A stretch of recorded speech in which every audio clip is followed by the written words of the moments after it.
Hi, இன்னைக்கு சட்டம் பார்க்கலாம்.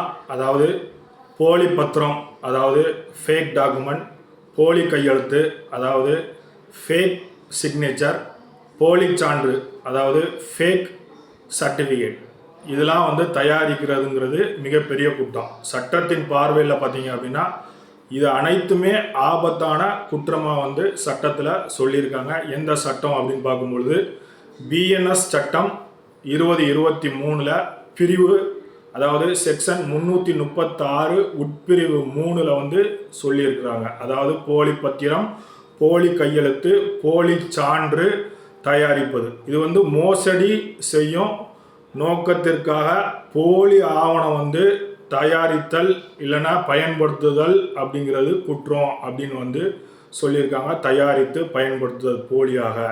இதுக்கு தண்டனை என்ன கொடுத்துருக்காங்க அப்படின்னு பார்க்கும்போது 7 ஆண்டு வரை சிறை தண்டனை கொடுத்துருக்காங்க. அபராதமும் கொடுத்துருக்காங்க. இதுக்கு கைது செய்யக்கூடிய குற்றம் அப்படின்னு சொல்லி இருக்குது. அதாவது காக்னைசபிள் அஃபென்ஸ்.